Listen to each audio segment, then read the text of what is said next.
Welcome, Seeker. What if I told you that every night you enter a world where the laws of reality bend to your will, where time fractures, physics dissolves, and identity is as fluid as thought? A world where ancient temples rise from shifting sands, where long-lost ancestors whisper secrets through walls of mist, and where your deepest fears and greatest desires walk beside you. This isn't fantasy. This is the hidden dimension you visit every night, the dream realm.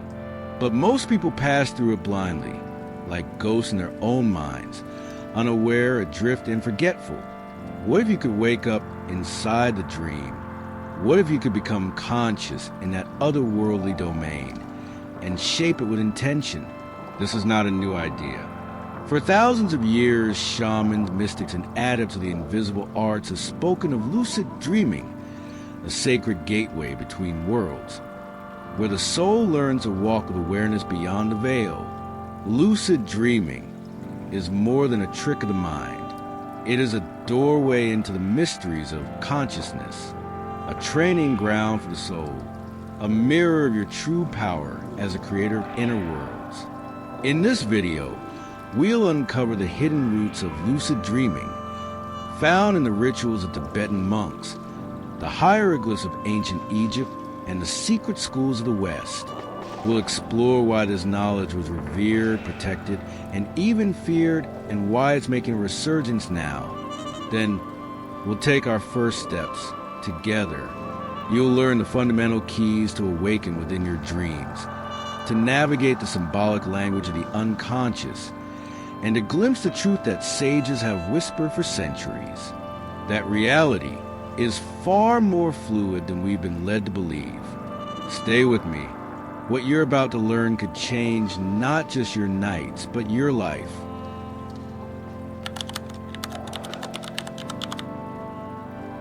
Perfect. Now we step deeper into the mystery. Lucid dreaming is not a modern discovery. It is an ancient art older than civilization itself. In the sacred temples of Gem, what we now call Egypt, priests of the sun god Ra practiced dream rituals as part of their soul's ascension. They believed the Ka, or subtle body, could journey through the astral realms in sleep, gaining wisdom from divine intelligences and ancestral spirits. Walls of their inner sanctuaries depict initiates reclining beneath starlit ceilings, eyes closed, minds open, while serpents and stars spiral around them. To them, dreams were not mere fantasies. They were communications from the Duat, the hidden realm between life and death. In Tibet, the ancient Bonpo and later Buddhist yogis refined a practice called dream yoga, which goes far beyond mere lucidity. These practitioners didn't just awaken within dreams. They used the dream state to practice detachment, dissolve egoic constructs, and prepare for the bardo, the mysterious space between death and rebirth. To die consciously, they believed, one must first learn to dream consciously. In the mystery schools of Greece, philosophers like Heraclitus hinted that waking life and dream life were not so different, both shadows dancing across the same veil. Later, the Neoplatonists believed that the soul descended into body from a realm of divine ideas, and that during dreams, it could momentarily return to drink from that celestial fountain. But why did this knowledge disappear? The Age of Reason brought with it a deep mistrust of the intangible. Dreams were reduced to psychological residue, fragments of waking life reassembled by a mechanistic brain. The sacred symbolism was dismissed, the soul silenced. Yet in the hidden branches of the Western esoteric tradition, the wisdom was never entirely lost. Hermetic texts spoke of the inner senses that awaken in dreams. Alchemists documented visions that came only in sleep. Dreams of black suns, sacred unions, and golden dawns. It was all there, hidden in plain sight. The dream as a gateway, the dreamer as an initiate. Lucid dreaming was once a rite of passage, a skill taught to those ready to peer beyond the surface of reality. because to become aware within a dream is to begin questioning the dream of the world itself. Now, in our age of noise and distraction, this sacred art is returning, not just as a curiosity, but as a call to reclaim the forgotten powers of the mind. Because the dream world is not just a reflection of your unconscious. It is a reflection of your spirit's journey through the layers of reality.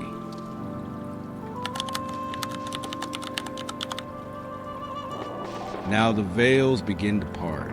Lucid dreaming begins with a moment, a flicker, a realization that breaks the illusion like a crack in a mirror. Wait, this isn't real.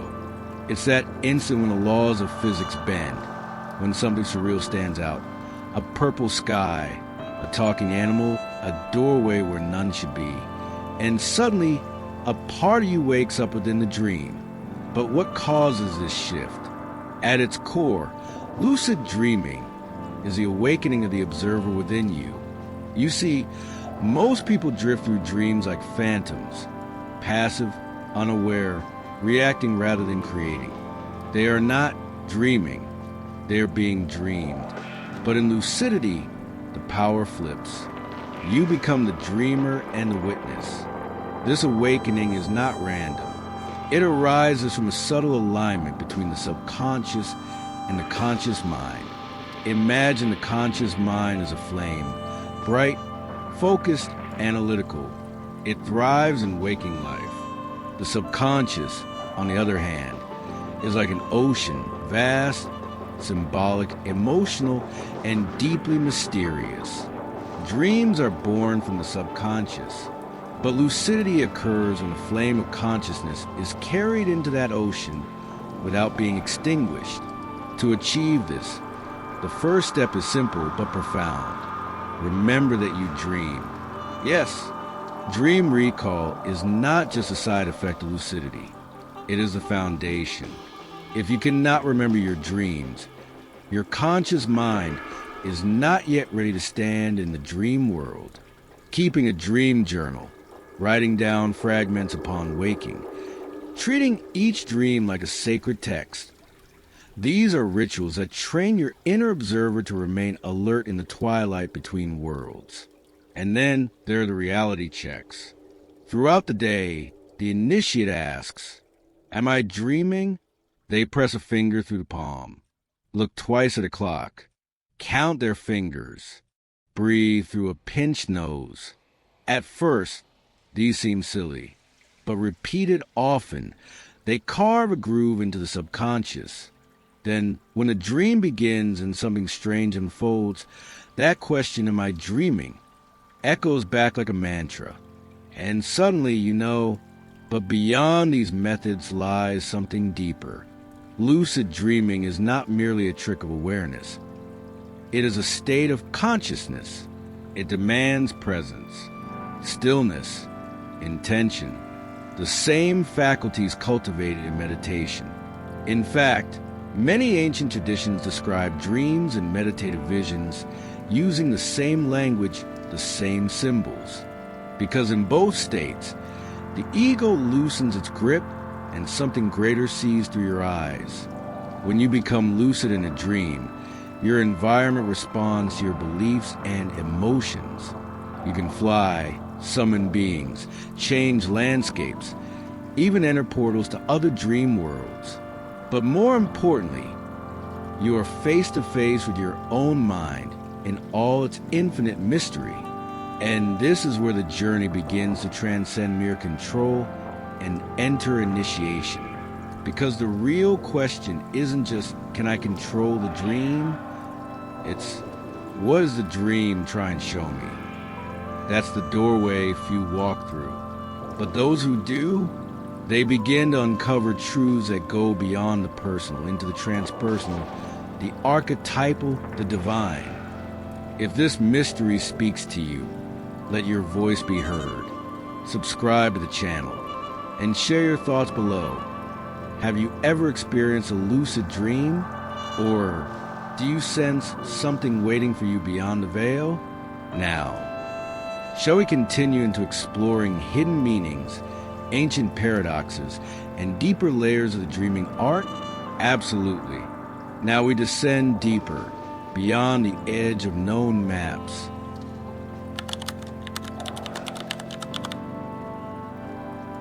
There's a point in the lucid journey where the thrill of flying, shape-shifting, or conjuring vanishes like mist, and what remains is presence. This is where many turn back. But the true seeker, the one called to the deeper mysteries, presses forward, because they begin to realize something few ever do. The dream is alive, not just a canvas of your thoughts, not just a projection of your psyche. It responds.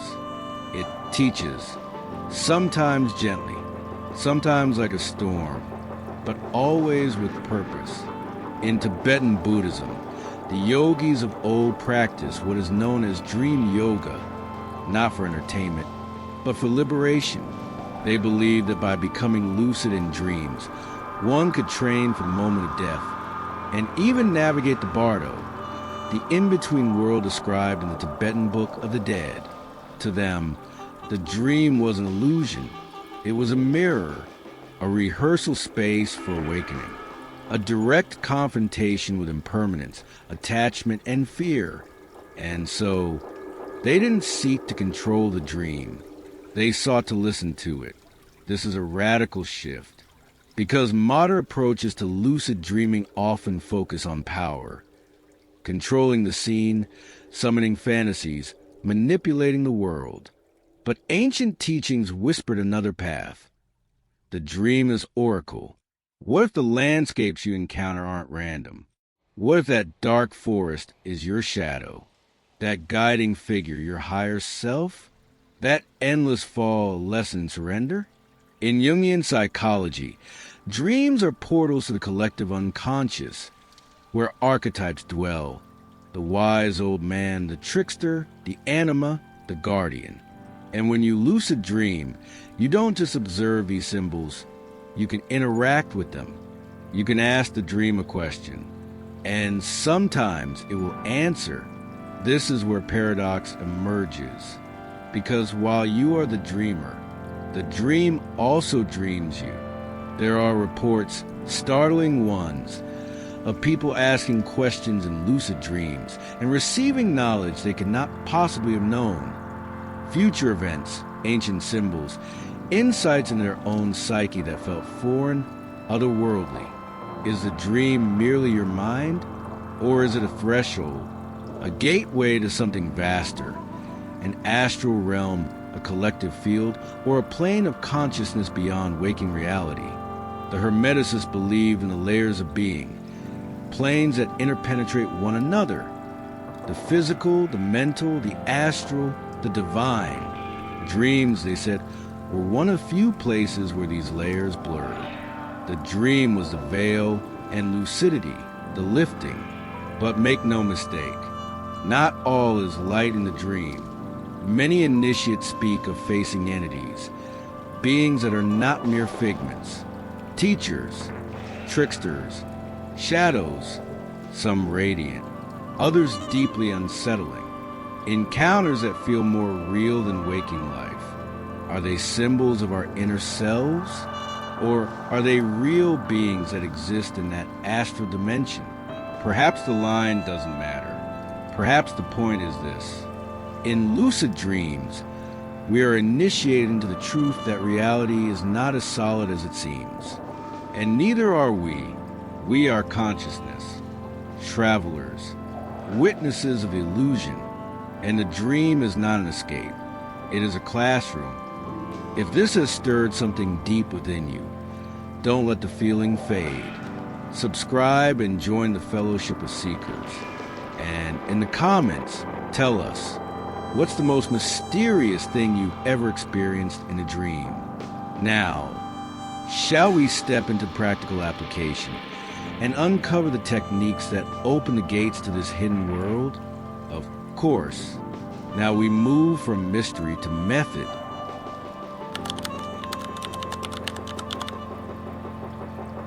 So, you've heard the call. You feel it.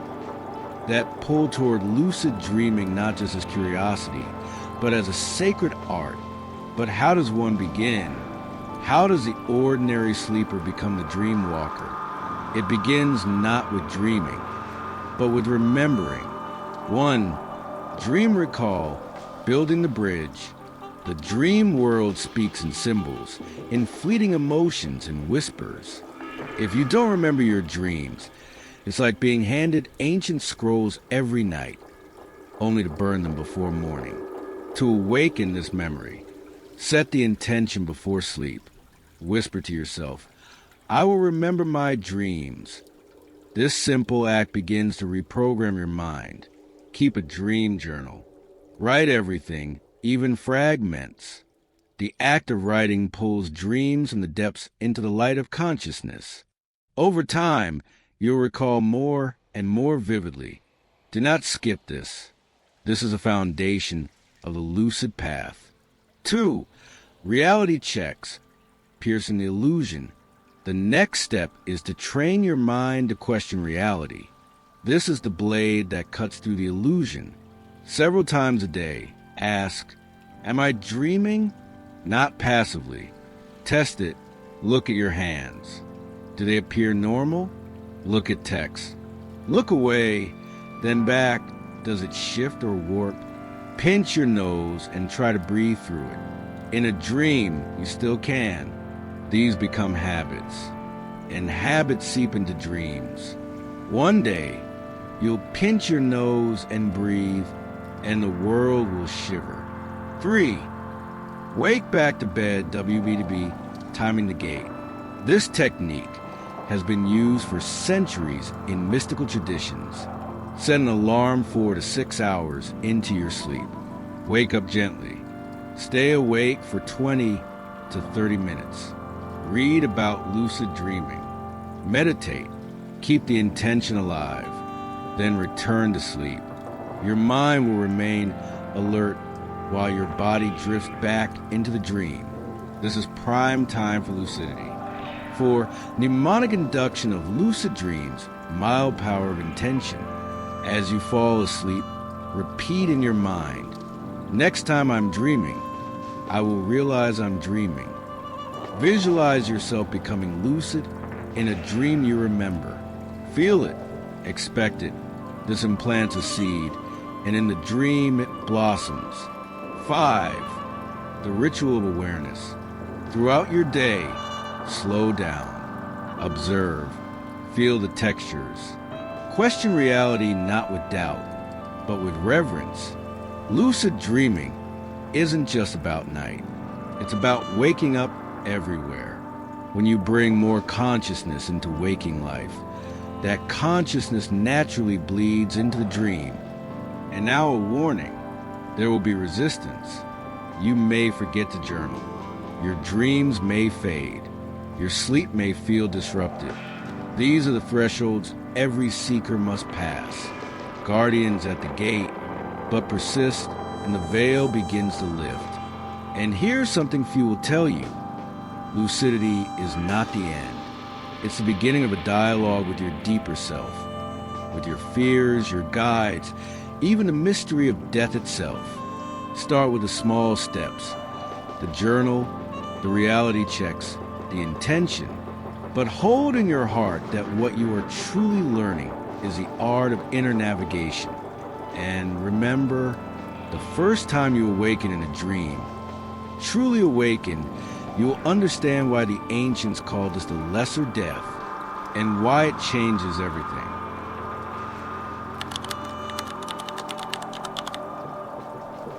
Let us now bring the journey full circle. So now, lucid dreaming is not a party trick. It is not escapism. It is initiation. Every night, we drift into the borderlands of consciousness, unknowing, unaware. But the lucid dreamer becomes a traveler, a dreamwalker. What began with a whispered intention and a scribbled memory becomes a mastery of realms hidden in plain sight. And in those realms, truths await that cannot be spoken in waking life. You may meet the shadows you've long buried. You may receive symbols, teachings, even messages from something far beyond your current understanding. Or perhaps, for first time, you will simply become aware that you are not your thoughts, not your body, but something much vaster. And here lies the true power of lucid dreaming. It is not merely about controlling dreams, but being present within them, not manipulating illusions, but dissolving the boundaries between self and soul. So the question is no longer, can I lucid dream?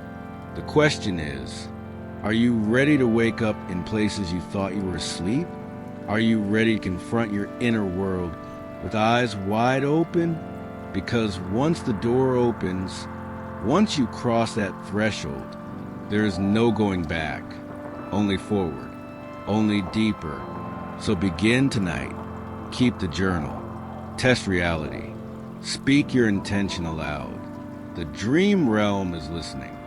And when you do awaken within the dream, leave a trace, a signal, a sign for others to find their way. If this journey stirred something within you, if you walked these halls of thought and felt them echo through your soul, subscribe to this channel, because what we explore here goes far beyond sleep. And leave a comment below sharing your dreams, your signs, your steps toward lucidity. You are not alone.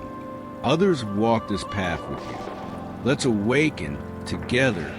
Until next time, sleep with awareness, dream with purpose, and always remember, the veil is thinner than you think.